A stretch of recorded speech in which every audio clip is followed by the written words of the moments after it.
예전에 선배 원로 목사님께서 한 번은 웃으시며 저에게 이런 말씀을 하셨어요. 우리가 이 땅 삶 다 살고 나면 죽어서 천국에 가는데, 천국에 가면 세 가지를 묻는다 그래요. 첫 번째는 너는 내가 만든 이 세상 어디 다니다가 왔냐? 좋은 세상인데 어디 가서 많은 걸 보고 왔냐?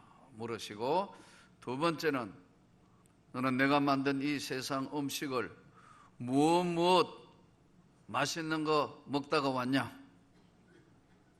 세 번째, 너는 내가 만든 세상에 구원을 받은 이후에, 주 예수를 믿고 거듭난 이후에 너는 무엇을 남기고 이 세상에서 무엇을 남기고 나에게 왔느냐? 세 가지를 물으신대요. 처음에는 선배님이 그냥 지나가는 이야기로 하신 것 같은데, 시간이 지나면서 가만히 생각해 보니 참 명언인 것 같아요. 그럼 오늘 또 우리가 이 땅의 삶의 하루의 삶의 모습을 남기는 겁니다. 은혜 가운데 이 한 주간이 주님의 영광을 위하여 사는 한 주간이 되기를 축복합니다. 오늘 이 본문은 예수 그리스도가 없는 이방인의 삶은 어떤 것인가? 하나님을 믿지 않는 이방인들의 삶의 특징이 무엇인가를 5가지로 요약을 했어요.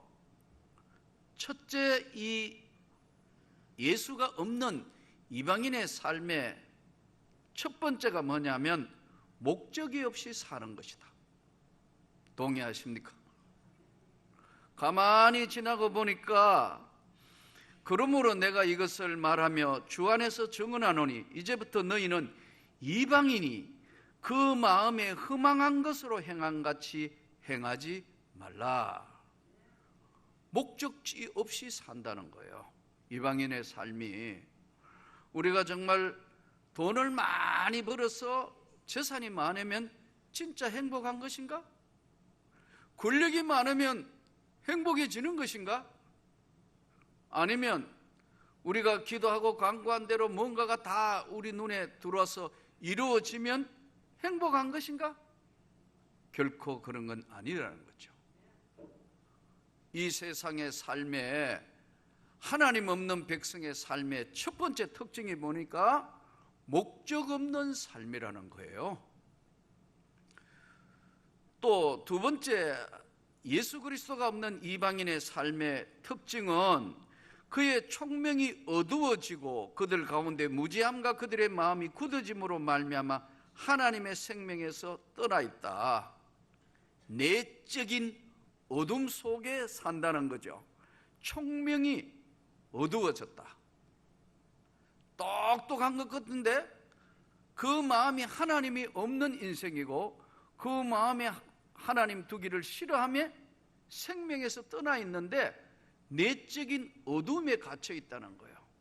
본인은 똑똑하고 본인은 생명하고 본인은 굉장히 머리가 잘 돌아가고 뭘 하는 것 같지만 하나님 입장에서 보니까 캄캄한 내적인 어둠의 세계에 갇혀 있다는 거예요. 내적 어두움에 갇혀 있다. 목적 없는 삶이다. 또 어둠에 갇혀 있는 삶이다. 세 번째는 오늘 본문 그대로 읽은 대로, 그러다가 보니까 하나님의 생명에서 떠나가지고 있다.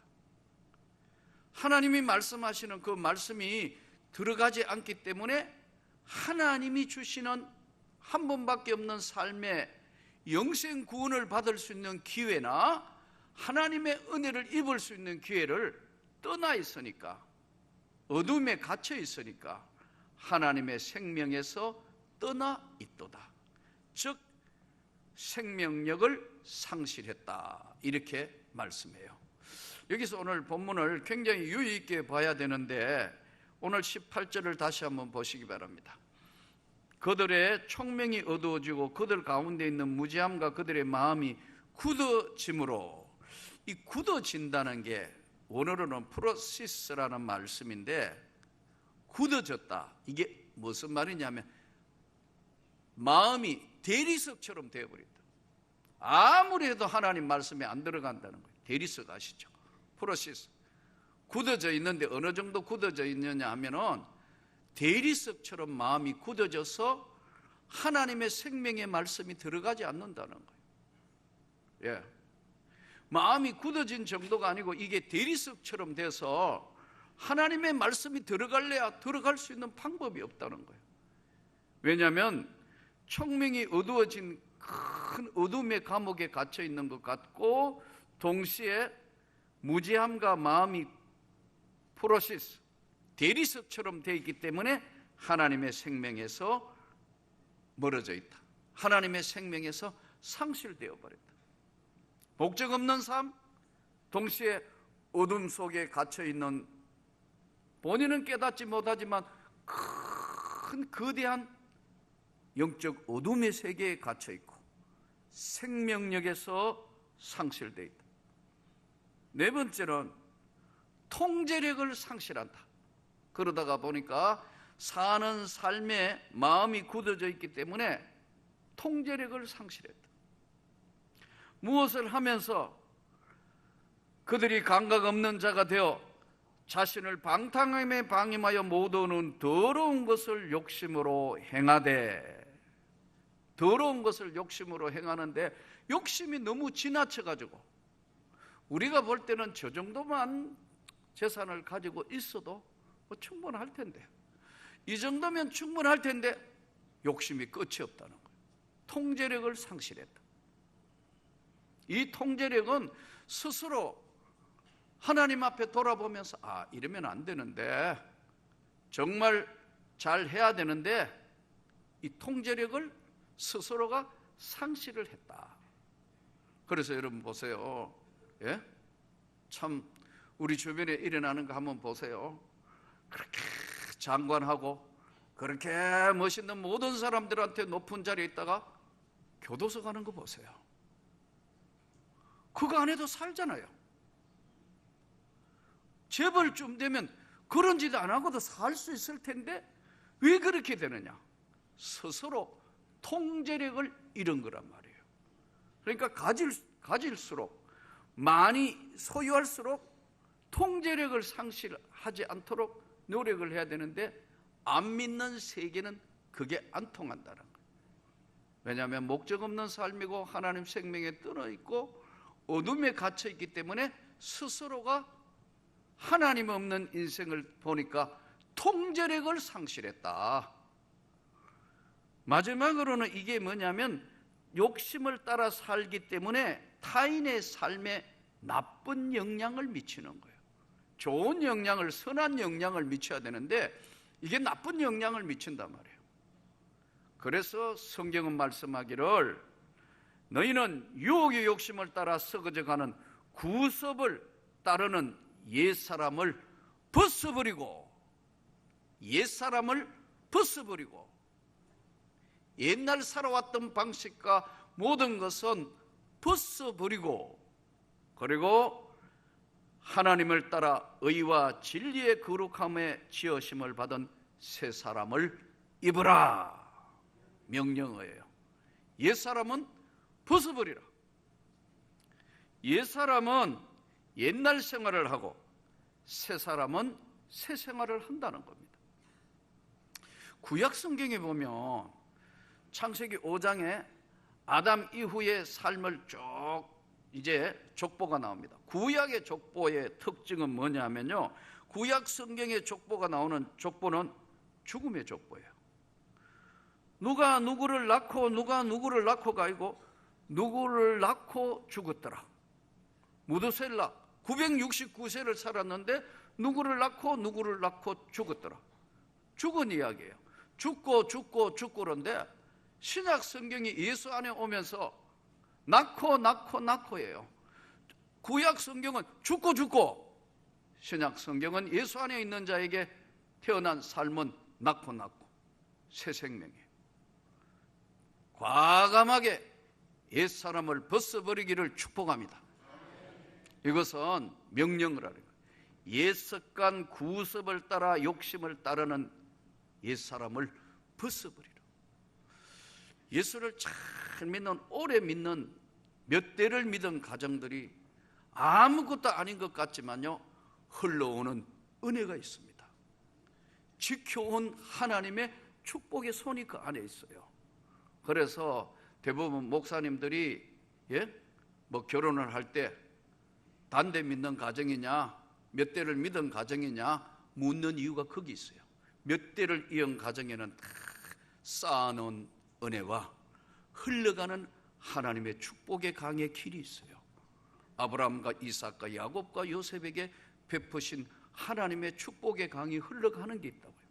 그래서 왜 몇 대를 믿은 가정이냐, 그 몇 대를 믿은 가정인데 잘 믿는 가정이냐 하는 이유가 거기 있다고요. 제가 참 요즘은 그렇지 않는 것 같은데 군대에 가보니까, 여러분 남자들이 군대 가는, 우리 군대 생활할 때는요, 나라에서 아예 화랑 담배를 나눠줘요. 뭐 좋은 거라고 그걸 나눠준다고, 여러분. 아예 그래 나눠주니까 내무반 안에도 여러분 큰 재떨이가 화분만 해요. 2개 갖다 놨다고, 저 앞쪽에 뒤에. 그래서 소대병력들이 있는데 자고 하는데 대부분 여러분 군대 가가 담배 피우는 거예요. 뭐 빠른 애들은 고등학교 때부터 피웠지만 보면, 이게 보면 그 군대 가가지고 자꾸 안 하던 담배까지 다 피우게. 왜냐하면 국가가 공짜로 화랑 담배 나눠주니까. 근데 진짜 예수 믿는 애들은 보니까 다 그거 화랑 담배 다 모아가지고 PX 가서 돈으로 바꾸든지 해가지고 그거 주일날 가서 하나님 앞에 예배드리며 헌금하더라. 그리고 집에 가는데 차비로 쓰기도 하고, 또 뭐 1년 내내 모았던 애들은 집에 부모님 용돈으로 갖다 주기도 한다고. 그래서 제가 물어봤어요. 군생활에 뭐가 제일 애로사항이 많냐 하니까, 내무반에 제발 담배 안 피웠으면 좋겠다. 근데 그게 마음대로 됩니까? 국가에서 공짜로 나눠주니까 계속 피워야 되니까요. 안 피우는 사람이 얼마나 힘드는지 모르잖아요. 그러니까 예수를 일찍 믿는 가정에는 술이나 담배라는 이게 뭐 구원하고는 관계없다 하지만 경건생활하는 데는 이게 안 맞는 거거든요. 예. 제 경우는 아무도 예수 안 믿는 집에 살았으니까요. 당연히 퍼마시는 거 이게 당연한 걸 알았다고. 그러니까요, 나도 퍼마시기 시작했죠.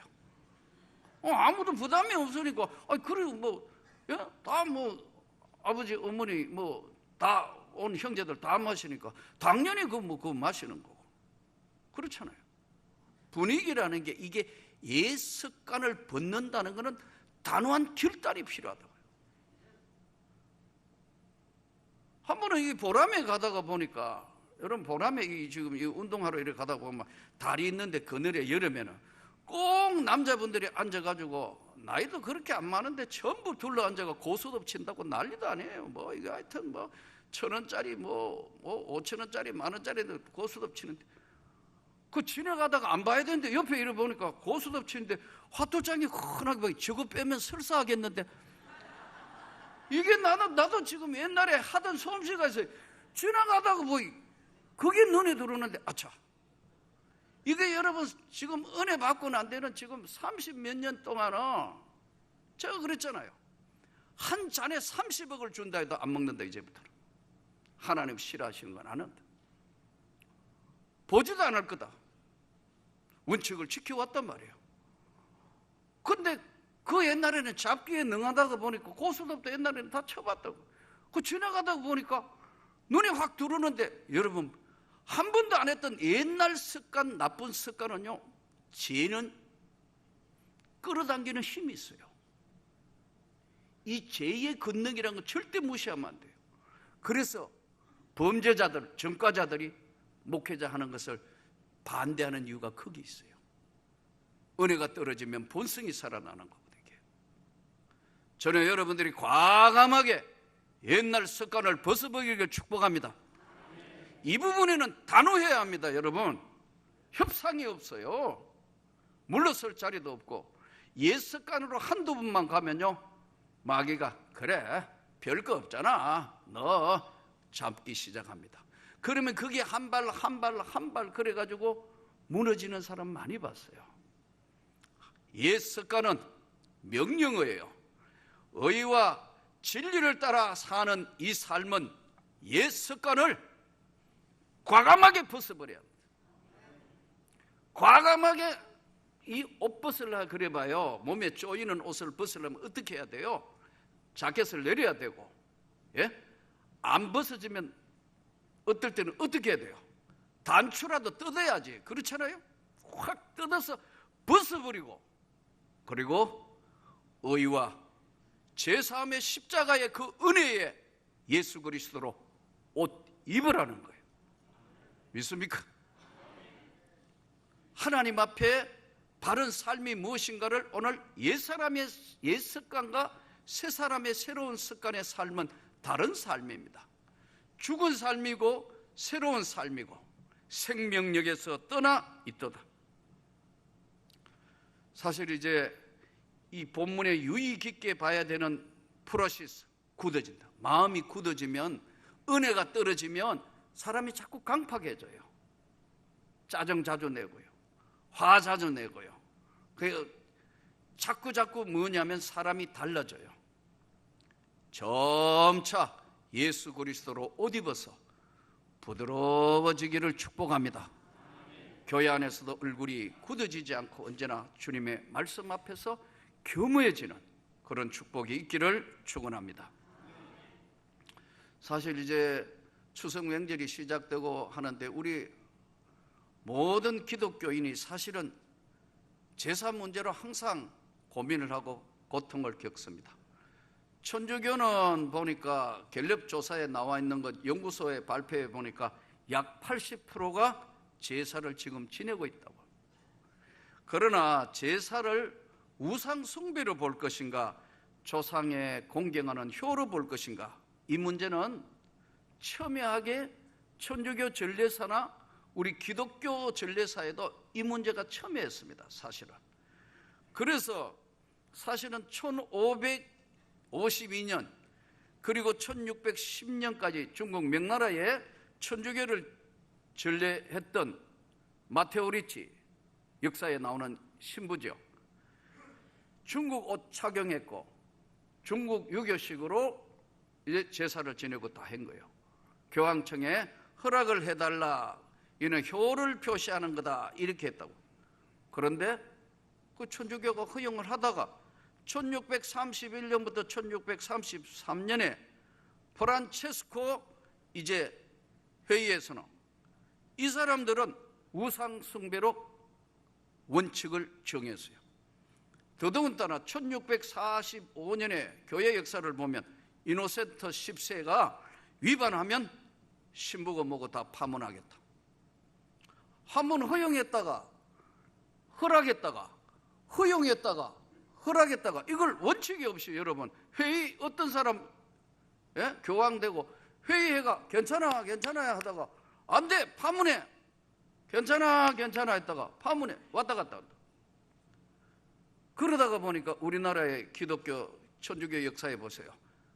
사화, 엄청난 선교자가 나오게 되고 그 끝에 이제 기독교가 복음이 전해지면서 교회 역사가 시작되는데 1893년부터 이제 서서히 왔다 1895년에 여기 지금 내려가다가 보면 사진에 있는 마펫 선교사 네비우스 저술이라는 걸 쓰면서 거기에 세례 문답 및 생활 안내서에 조상을 숭배하는 것은 좋지만은 잘못된 효도 정신은 맞지 않다, 이렇게 명확하게 했어요. 여러분, 그래서 여러분들이 제사 문제로 이번에도 시험에 드는 사람이 없기를 축복합니다. 지혜롭게 해야 합니다. 지혜롭게. 예? 가족들하고 부딪히도 안 되고 지혜롭게 하되, 여러분들이 이번 기간이 만나서 정말 하나님 앞에 귀한 복음이 전거되도록, 가족이 다 예수 믿는 놀라운 축복이 일어나도록 기도하시고 그렇게 되기를 축복합니다. 감리교도의 스크랜톤, 여기 내려가시면 지금 1층에서 2층 올라오는 사이에 맥클레턴, 이분도 이 맥클레이 저술이라는 거, 거기에서 세례문답 1조에 정말 이 제사 문제는 조상의 효를 강요하는 건 하지만은 혹시라도 혼령으로 인하여 조상 혼령을 숭배하는 것으로 해서는 안 된다, 명확하게 정리를 해놨어요. 아직도 우리가 예수 안 믿는 가정이 다 돌아오기는 많은 시간이 필요한데 여러분들이 지혜롭게 잘 할 수 있기를 축복합니다. 그래서 제사 문제 가족과 싸우지 말고 다투지 말고 피하고, 또 가정이 다 이제 복음화되면 추도 예배를 드리기도 하고 가족들이 모여서 최고의 날들이 되기를 축복합니다. 제 경우도 몇 차례 말씀드렸습니다만은 아무도 정말 안 믿는 가정에 목사로 출발하여 정말 어려움이 많았습니다. 명절은 나에게 가장 무거운 짐이에요. 제사 다 끝나고 항상 가니까요. 그런 수많은 날들을 통해서 30년이 지냈는데 몇 년 전부터 우리 가정이 드디어 추도 예배를 드리는데 얼마나 감사한지 모르겠어요.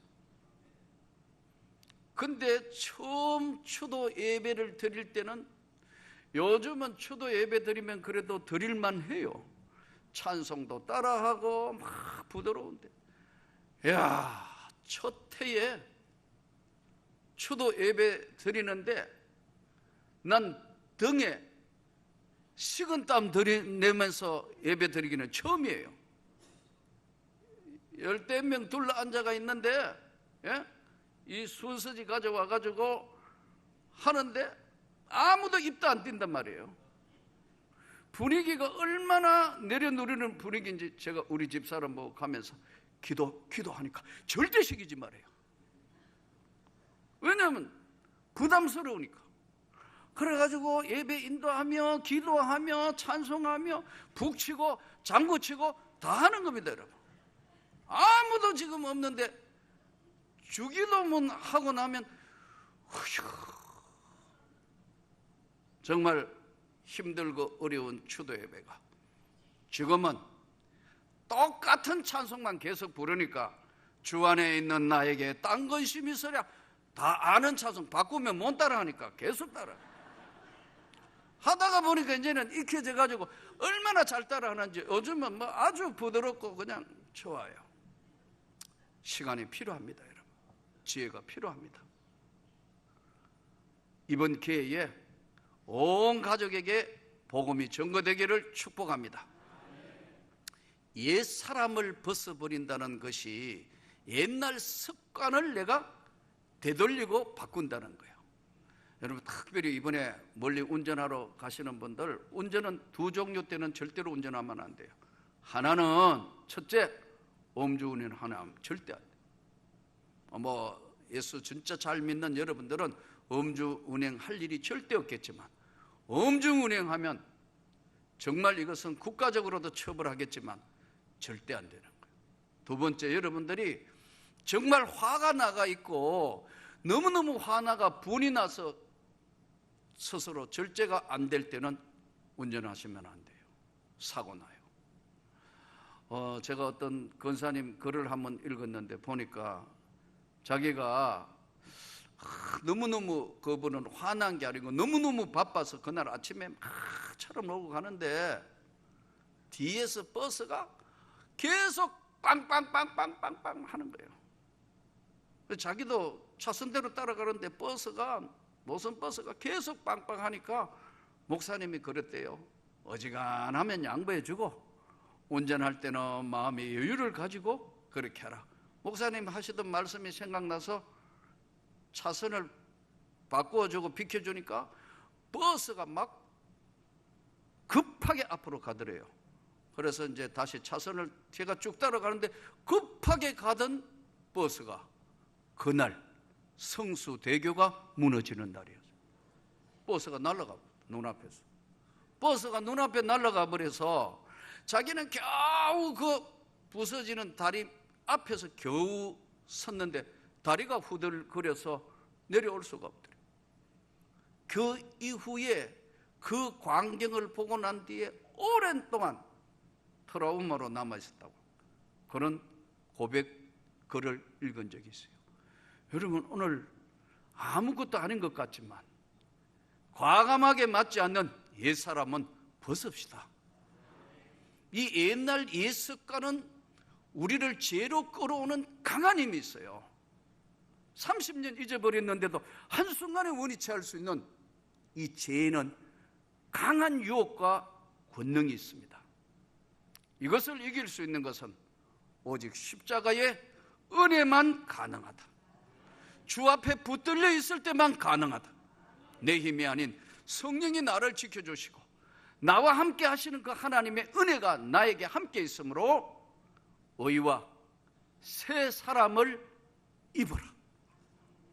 이번에 만나는 모든 사람에게 주님의 복음이 전거되고 한 주간 동안 하나님이 기뻐하시는 삶이 저와 성도 여러분 모두에게 진심으로 일어나기를 축복합니다.